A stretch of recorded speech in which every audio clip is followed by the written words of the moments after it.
That was Trump's enemy, Hillary Clinton, now claiming she would nominate Trump for a Nobel Peace Prize if he can pull off a peace in Ukraine between Ukraine and Russia without Ukraine capitulating to Russia. But Hillary Clinton faces possible indictments in the Russiagate controversy. U.S. Attorney General Pam Bondi is now working on that with the help of possible indictments. With the help of DNI Tulsi Gabbard and FBI Director Kash Patel, they've been declassifying Hillary and Obama-era Russiagate documents. Let's welcome back to the show Fox News legal analyst and author Gregg Jarrett. Gregg, it's always great to see you again. Gregg, do you believe Hillary here? What do you make of Hillary Clinton here?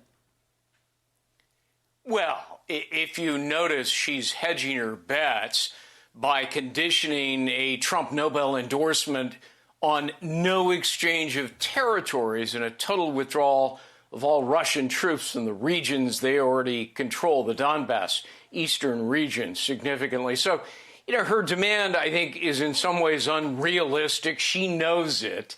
And what she's really doing here is pretending that she's tougher on Putin than Trump, which is absurd, as if nobody remembers her Russian appeasement as Secretary of State, shameful concessions on missile defense, nuclear arms with little or nothing in return, her infamous reset button that was a total failure. All of that is not at all surprising given the millions of Russian rubles that flowed into the Clinton Foundation in a pay-to-play scheme. Truly one of the most compromised, if not corrupt, U.S. leaders ever to hold the office of Secretary of State. Let's turn back to your take on what's going on with the summit between Trump and Putin in Alaska. What do you think is going to happen?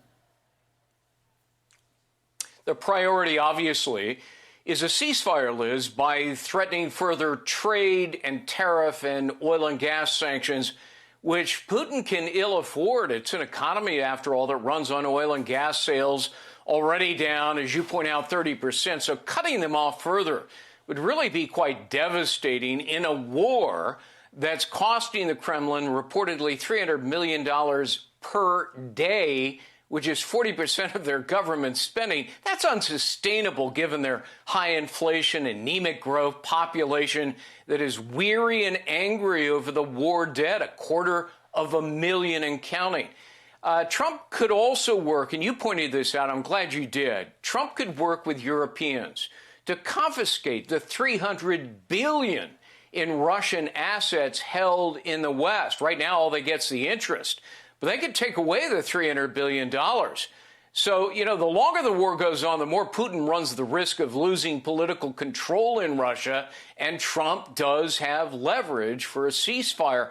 Whether Putin would abide by it, his track record suggests otherwise. I mean, it's interesting. Russia's basically entire market capitalization for its stocks is still smaller than one U.S. stock, and that being Apple. So we know that at least 7 nations in Asia, Africa, and the Middle East have called for Trump to get the Nobel Peace Prize. What do you think comes out of this? Is he going to get a ceasefire in Ukraine? He is demanding a ceasefire.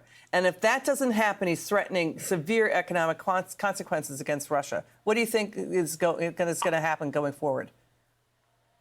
I think he has a good chance at a ceasefire here. But, the real challenge, Liz, comes later. Offering Vladimir Putin something that makes him look like a winner to his own people. That might be security assurances, reduction of Western military support of Ukraine, probably some sort of land swap. For example, a portion of the Donbass region in the corridor, which Russia now mostly controls. So, Zelensky is refusing to do that, but anything is negotiable with enough incentives. You could give Zelensky some of the property back. Putin gains some of the territory. They both get to say they're winners. So that could be the possibility. But it's got to take place with European leaders as well as Zelensky in subsequent meetings. Thank you so much, Gregg Jarrett. Great analysis there. Good to see you again, my friend.